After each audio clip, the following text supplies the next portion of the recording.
Did the items for Jane and Hannah arrive? Starting today, we're going to be supporting them, my husband Bob declared triumphantly over the phone. I was at a loss for words due to Bob's sudden declaration. It seemed like Jane and Hannah were the only ones on his mind, with no consideration for me. I contemplated discarding such a husband. Yeah, the stuff arrived, and I just moved into a new place. I responded in a deliberately cheerful tone. A new place? Bob muttered, then seemed stunned. My name is Caroline Smith, and I recently turned 50. I work in sales at a major company, and although the job comes with constant complaints and troubles from clients, it's rewarding and enjoyable. My only family is my husband Bob. We don't have children, and my parents passed away some time ago. My parents-in-law live nearby, but we aren't that close. We have a casual relationship. Bob loves dining out, often taking his sister Jane along for many outings. Jane's daughter, Hannah, always joins them. In the early stages of our marriage, I complained to Bob about him prioritizing Jane and her daughter over me. However, those feelings gradually faded. I want to repay them for the struggles I caused during my student days. After learning of Bob's sincere feelings, I understood that my in-laws are impoverished, living in a small, run-down apartment. It's incredibly cramped. Bob diligently pursued his studies, but he didn't pass his first-choice state university, only getting accepted into private ones. His parents couldn't afford to pay, so Jane, who was working at the time, helped with his tuition. Bob seems grateful to Jane for supporting him during difficult times. After Jane got married, she quit her job to be a stay-at-home mom, limiting her financial resources. After hearing this story, I stopped complaining, understanding the reasons for wanting to give back. I thought it best to let Bob do as he pleases, despite a bit of loneliness. I'm going to go out to eat with Jane and Hannah now, Bob said. Bob is going to dine out with Jane and her daughter today as well. Have a good time, I said with a smile, seeing him off. Let's continue to live supporting each other with Bob, who values family. That's what I thought. However, the rift in our relationship happened about 3 months ago. One day, Bob approached with a serious expression, saying, "In fact, Jane's getting a divorce. She's decided to keep custody of Hannah." When I heard Jane was divorcing, I was honestly perplexed. Jane was the type of person I found difficult to deal with, going back to when I visited Bob's parents' house before we got married. Jane laughed uproariously at me, saying, "Bob, you're marrying her? She's so plain and has bad taste." Bob and his parents didn't say a word, acting like they didn't notice. So I had no choice but to endure Jane's rude behavior as I remembered Bob's declaration. I'm going to visit home every day for a while. Unlike you, who's thick-skinned, Jane is delicate. And I'm worried about Hannah too. Bob disparaged me with a calm demeanor. However, I did not retort. Arguing with Bob here and then, having him perpetually visit his parents' house would also be a problem. Take care. I couldn't say anything else and just saw Bob off. From then on, Bob spent more time away from home. Until now, he often came home around 8 p.m. on weekdays, but there were times when he didn't return even by the next morning. He was almost never home on weekends, and my loneliness just grew. When I returned from work and called out, there was no response at all, and the room was pitch dark. He must be at his parents' house again. With Bob's absence, I often found myself downhearted. However, when Bob was home, he began to annoy me more and more. That day, Bob was uncharacteristically at home, but he made an unthinkable request of me. "Jane told me you haven't given a housewarming gift yet. You're so stingy. You're getting a bonus soon, right? Buy her a designer bag or something," Bob said, as if I must do so. "A housewarming gift? Why do I have to give one? Why don't you do it, Bob?" I responded in kind, but Bob instantly got angry. "You married into this family, so Jane's your family too, isn't she? Don't you think it's ill-mannered not to even be able to do a simple thing like giving a gift to family?" Bob berated me. The lecture from Bob went on for about an hour. In the end, he only said, "Anyway, Just make sure to give Jane and Hannah a gift before leaving the house. He's likely gone to his parents' house. I've never received anything from Jane, I murmured quietly. A few days later, I got a call from Jane. Hello, you heard from Bob, didn't you? You really don't think things through. Normally, you give a housewarming gift, Jane stated as if she deserved it. I got irritated at the selfish attitude, so I retaliated. You've never done anything for us either, have you? Even at our wedding, we didn't get a gift from you. During the wedding, Jane said with a smile, We're family, so we don't need a wedding gift, right? And handed over an empty gift envelope. But there's nothing inside, is there? I asked. Even when I asked, Jane put on an innocent face. I did buy the envelope, right? I'm so nice, aren't I? Jane said with full confidence. I was at a loss for words at Jane's utter lack of common sense, and Jane had absolutely no restraint. She heartily ate the wedding meal and drank several drinks outside of the course.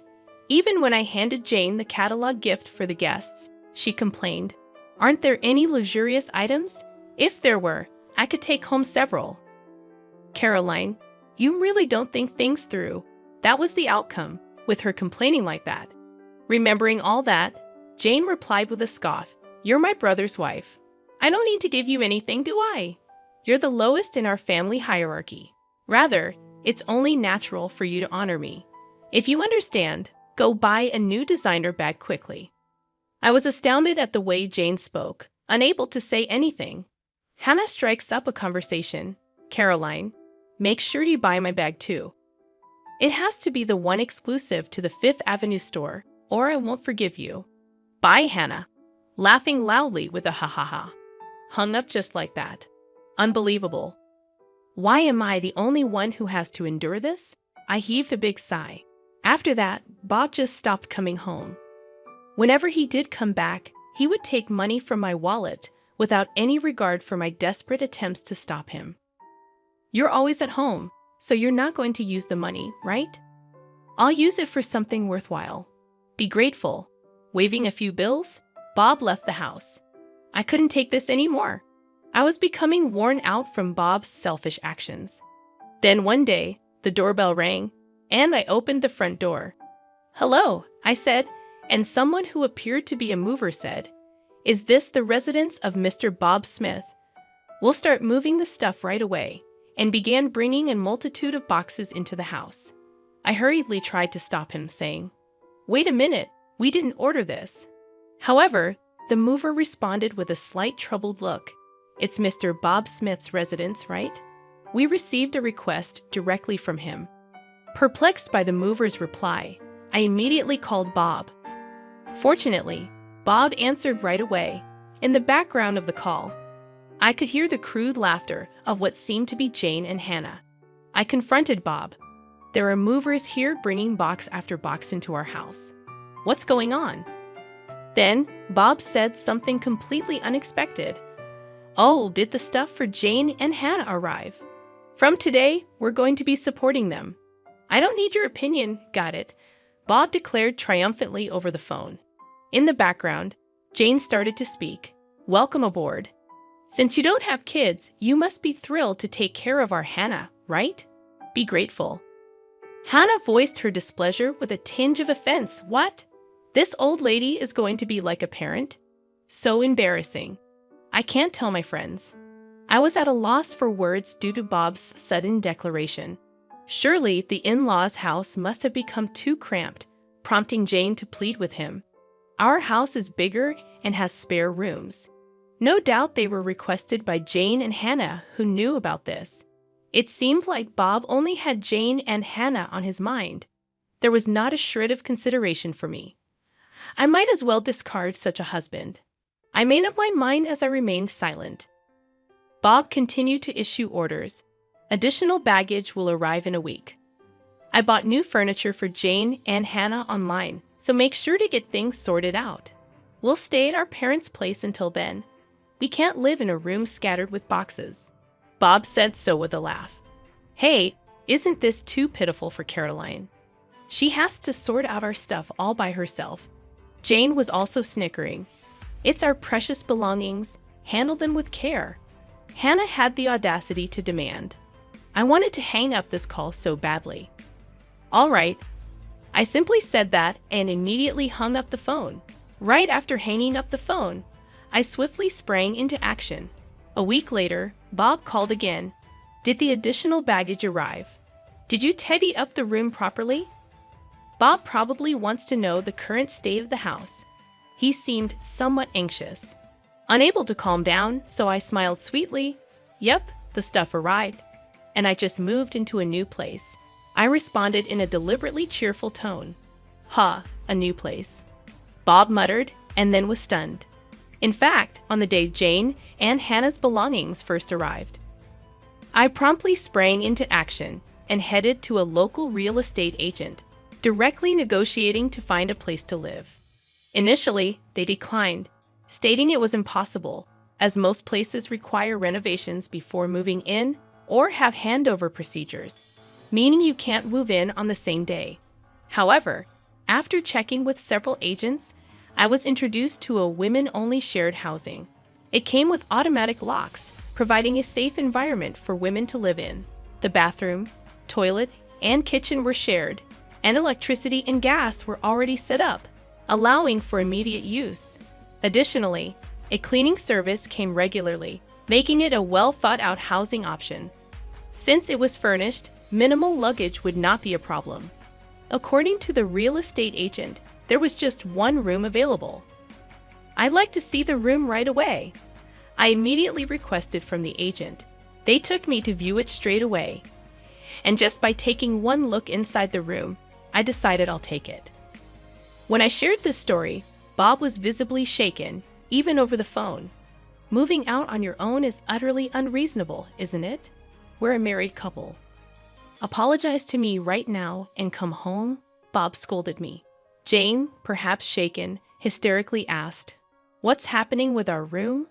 Hannah too yelled angrily, "Don't mess with us, old hag." When I didn't rebut, Bob said, as if he thought of something clever, "Do you think it's okay to do such a selfish thing? If we get divorced, you'll be the one in trouble, you know." That's right. With your age and looks, you won't find another suitor in the future, right? You're just a plain old lady. Your future is looking pretty bleak. How pitiful. Serves you right, Jane said, sounding rather pleased. In the background over the phone, Hannah was laughing and saying, "The old lady's done for."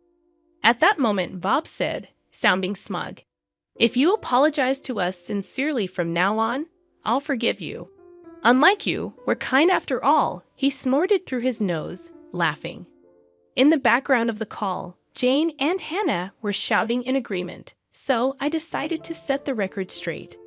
Actually, Bob should be the one apologizing, don't you think? "I know about the affair you're having." Bob was visibly shaken.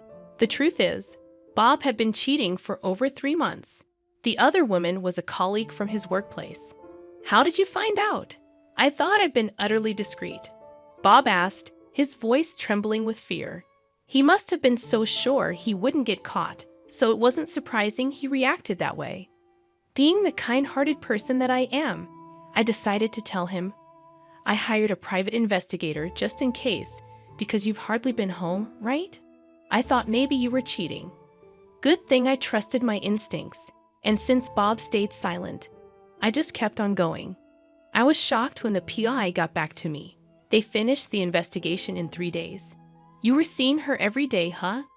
Those meals out with Jane and Hannah were only on your days off, it seems," I said, laughing. According to the PI's findings, Bob had been gallivanting around with his mistress every day after work.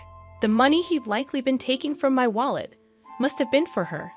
Bob and his mistress were often close together, making it easy for the PI to get good pictures. "I'm going to divorce you, Bob, and I'll be demanding alimony. And, of course, from your colleague, the mistress as well. Expect a certified letter at your office." Smirking at Bob after receiving the PI's results, I headed straight to a law firm. Even the lawyers seemed rather taken aback by the conclusive evidence I presented. "How dare you?" Bob spat out, clearly irate. "When a certified letter arrives at the company, even without opening it, they'll probably have a pretty good idea of what's going on. It's not just going to Bob, but to his mistress at the same company. Surely, everyone at the office will find out about their affair. Hey, Bob, are you okay? The situation has taken a dark turn, and Jane sounded anxious. Jane must have been planning to have Bob and me take care of life's chores for her, intending to lead a leisurely life. Jane has a long history of being a housewife, and it's unlikely she can start working now. Bob is the only one to rely on, and it can't be helped, I guess. Bob, what are you going to do? I haven't worked a day since graduating from high school, and there's no way I'm doing a part-time job now. Hannah seems slightly troubled as well. Even when Jane and Hannah blame him, Bob remains silent, unable to say anything. I delivered a further blow to Bob. Bob, you probably haven't saved any money, have you? It said in the investigation report that you've been generously spending on your mistress, even bought her the new designer handbag. Maybe you're in debt too. I dropped a bomb, and whether Bob is shaken up, he can't find the words. Ignoring him, Jane is yelling at him. What? You don't buy them for me. But why did you get them for your mistress? Are you kidding me? Plus debt? How much do you owe? I hate you, Bob. Even though I begged so much, you never bought me anything. Hannah also scolds Bob in a high-pitched voice. On the other side of the phone, Jane and Hannah are noisily complaining. Caroline, I really am sorry, so please handle these two somehow. Bob pleaded with me in an exhausted voice. But I have no intention of forgiving Bob. Why don't you deal with it yourself? I'm not involved, and it's what you deserve. Better tell your mistress soon. If you dilly-dally, a certified mail will reach your company, you know? I said to Bob with a smirk. Damn, Bob seemed frustrated. Ignoring such a Bob, I spoke. Well then, do your best, and please give me plenty of alimony. I hung up the phone right there. After hanging up, there were several calls from Bob, but I ignored them. Let Bob and Jane struggle as much as they want. I muttered quietly and set Bob's contact to block incoming calls. After that, my divorce with Bob was finalized. Initially, Bob resisted because there was dual income. Until now, Bob could afford to live even while he just messed around. With just Bob's income, maintaining the lifestyle we've had until now is certainly not feasible. It seems like Bob understands that, which is why he doesn't want to divorce me. However, I have decisive evidence of Bob's infidelity. Ultimately, I conveyed to him that I have absolutely no intention of reconciling, and that I will take legal action if he doesn't agree to the divorce any longer. With that, Bob, hanging his head down, said, I'll agree to the divorce, and stamped the divorce papers. So I demanded alimony from Bob in settlement for emotional damage from his partner. The amount was determined while being informed about the going rate from my lawyer. I believe it's a fair amount. In fact, Bob's partner paid it promptly. Apparently, she borrowed it from her parents after explaining the situation. However, it was a steep amount for Bob. Can it be reduced? Even though he said that numerous times, I ultimately rejected Bob's request during the meeting with our lawyers at the law office. How about I add on the money you stole from my wallet? I cheerfully asked. Bob turned pale as a ghost. That amount is fine. In the end, Bob, trembling, agreed. After that, both Bob and his partner resigned from their company. The reason was that their affair was exposed within the company. It seems that the delivery of a certified document brought attention to the relationship between the two. Even if the contents of the envelope were unknown, an envelope from a divorce law office tends to be pretty self-explanatory. One can generally guess what's inside. Eventually, Bob resigned because things got uncomfortable. Being the subject of juicy gossip around the office, perhaps he couldn't stand it. After leaving the company, Bob has been working in day labor via an agency. Due to his age, it seems he couldn't find another job right away, but payments won't wait. He has living expenses plus the installment payments of alimony to me, and the mortgage still has a long way to go. Moreover, the debts he likely incurred during his affair came to light. Life's probably going to be pretty tough, I bet. Sometimes I get messages from Bob through the lawyer to me. I was wrong. Please take me back. I'm begging you. I'm barely scraping by. If I'd known this would happen, I would have been nicer to Caroline, Bob says, reportedly weeping in front of the lawyer. I think he's really backed into a corner, but it's too late now. And the situation for Jane and Hannah doesn't look good either.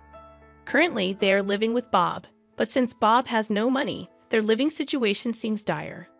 One day, I got a message from Jane on my cell. I had blocked Bob's number, but I hadn't blocked Jane's. Seems like that backfired. Wondering what she could possibly want now, I answered the call. Hello, and the moment I answered, Jane begged me, please help us. We're living with Bob, but he has no money, and our electricity and gas are going to be shut off. We don't even have anything left to eat, Jane spoke in an exhausted voice. I was surprised that their living situation had become so desperate, but I had no intention of helping, so I brushed Jane off coldly. Why don't you work? You're healthy, aren't you, Jane? You used to work back in the day, right?